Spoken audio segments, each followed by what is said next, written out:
Wurtz. On the right, Abbey Hayes. We'll start with State Coach Brian Rose. Yeah, good weekend to get 2 sweeps. I think today specifically, plan for something bigger and something that has impacted members of our team, like pretty specifically. I mean, we had tears on our bench in between the first and second set, which like I had to kind of look away at one point, or I would have broke down because I'm a sympathetic crier. But I just love how many people are in here in pink. Like what an environment. I love how Creighton supports just women's athletics to provide us these incredible new jerseys and the court and the 2,000 pink shirts and all the things to make today so special, and just kind of talk to the team about like, yes, sweeps are good and wins and all those kinds of things, but I just love that for an hour and a half, like we were able to provide joy for a lot of people in there that are impacted by this, and to really think about perspective, because there's lots of times as coaches, as players, we can think, oh, today's just the worst day ever, and understanding that life is so much bigger. And so great game environment, all those things. I think on the court there's some things that maybe we could have done a little bit better, played a little bit cleaner, especially defensively in that first set, and then offensively in the third set we got a little air heavy, but I just thought overall we played well. First contacts today were special good, to the point where I think we could have set our middles every ball almost, and maybe we should have, and then Abby would have been bored, but our middles are really good, and I just think I've kind of said it all year, we're 3 deep in that position, and so I love that over the last couple matches people have been able to see how good Nora is, and that opened up. Abby was just ripping seams today, and life is good. Questions? Nora, you went 6 for 6 today on hitting. Can you just talk about how you had such a great game? I mean, first our passing was, like Brian said, incredible. Like serve receive, I thought Ava Martin passed threes all day long. Like, don't think she had a bad pass all day. And then Anna's setting is just amazing, and our pins are taking great rips, so they have to stay with them, and it gives me one-on-one. Abby, last 2 weekends, I think you're hitting 370, under 2 errors in all 4 matches. What's been the key to that, allowing you to kind of be terminal without being as up and down? Mm-hmm.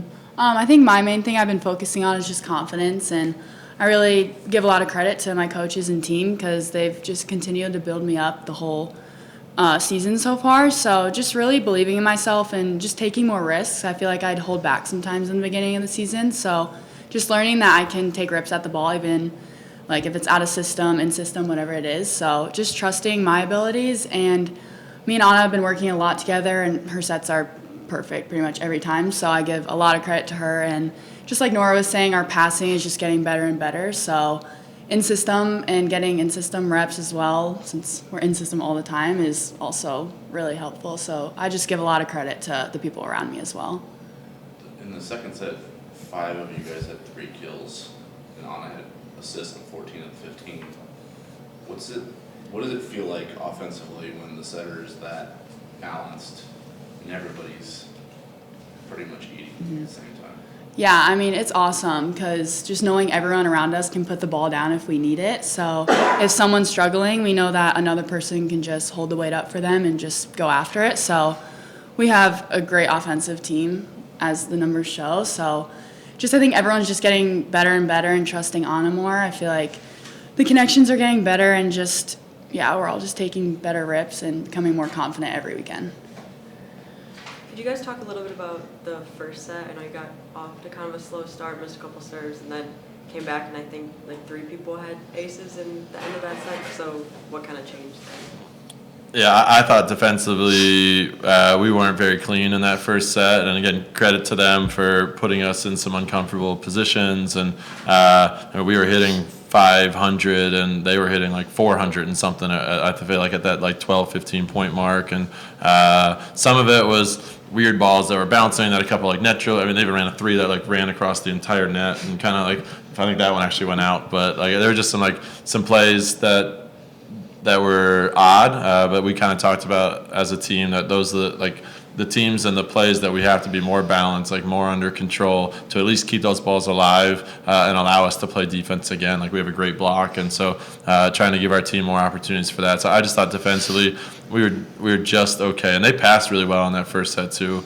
So I thought they had a bunch of chances, and 18, they're outside. I think is a really good player, and then she was able to get hot early in that set, and then I thought we slowly got into a groove. We talk all the time. It's not wanting to go on like one 10-point run. It's wanting to go on a lot of 2- and 3-point runs, and I thought we were able to do that late in that first set, and then that's what we did really well in the second and third set. When you I know you probably have to go back and watch everything and get a better feel for it, so maybe it's a better question for when we talk to you midweek, but when you just think about Nora's weekend and, you had Liv stepping up into, to help with Sage, and she stepped up with Eloise, like, when you see just kind of your depth on display in practice is one thing, but then when the lights are on and they come in and have the weekends they had, what goes through your mind? Yeah, I think that the question's always like, can they handle the nerves of the moment? Because what you saw from Nora and what you saw from Liv is what we see in our gym every day. I mean, Nora hits that same percentage in our gym too. She blocks that way, she serves that way. Like all the things that you see are the same things she does in our gym every day. Same with Liv. They're just like, it's a great position. Like her, Weezy, and Kiara are all really good. Same thing in the libero room. Like it's just a really deep, good position for us. And I kind of talked about it on Friday. I had the same conversation with Nora that I had with Liv. I think serving specialist prepares you for the nerves of anything. And so I think when she went in the USC match, I would say you were probably pretty nervous to like play a bigger role in that one. And so like having a talk that you've been in way tougher, tenser, tougher situations than being the starting middle. And I just felt like she was incredibly calm Friday coming in and incredibly calm today, and just being Nora. I mean, every swing you saw, again, is what is in our gym every day. And so I didn't think she was doing anything more or less than who she always is in our gym. And then serve, I feel like she gets an ace every set, and does just a really nice job with that as well. How do you guys go about pulling in the same direction when you're all competitive people and all clearly very good, but there's only so many spots on the floor at a certain time, and it can't be everybody's turn at the same time? How do you think you guys handle that and not let it kind of like splinter you, and then when your number's called, you're always ready? Like, how do you think it stays that way? Yeah, I think all of us, we just we're here to win. So whoever is in that role, we're happy for them. We're ready in case our number is called. And I in practice, you can see how deep it is. It's always, we never know if the starting side or the scout side is going to win in sixes, and I think that always keeps us competitive and super engaged, because the scout side knows that they're helping the starting side, and the starting side is helping the scout side. So I think everyone just has so much confidence in each other and in ourselves that it doesn't matter who's in that role. We know everyone's going to do well. Anything else? Yeah, Brian, what'd you see from kind of Jaya's defense today? I think she had a couple pancake digs, just kind of some scrappy plays, just especially in the first set early when the defense was kind of in trouble. Yeah, I thought obviously the first few points, she got kind of a little out of posture on a few and missed some that she would tell you she'd make in her sleep, I think, sometimes. And then made the really tough pancake dig on the slide. I think she's the one specifically that I thought got in her groove defensively. Made some digs, made some plays to keep some rallies alive. So I thought it got a little better as the match went on. But early on, there were a couple just weird tweener, she was an off blocker on one that caught her on the shoulder, and so just in a few weird spots, I think. And so just getting her to be a little bit more balanced, a little steadier, and I thought she did that as the match went on.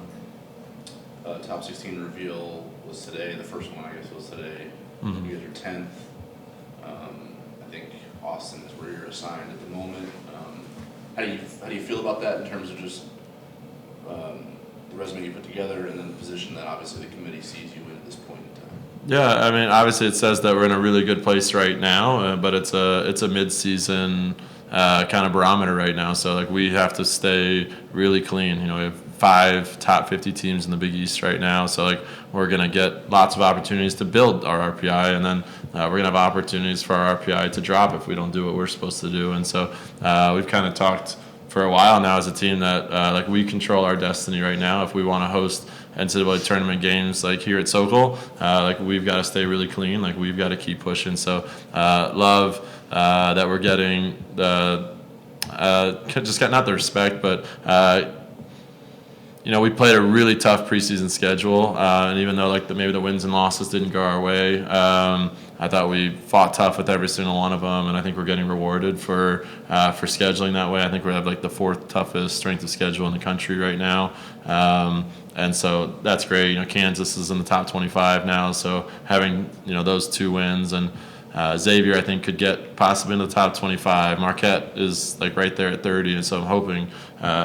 So some of those teams will keep boosting us even more, but that's where we are now. I'm hoping that we can continue to move up. But yeah, hosting postseason games here at Sokol is something that's really important to us.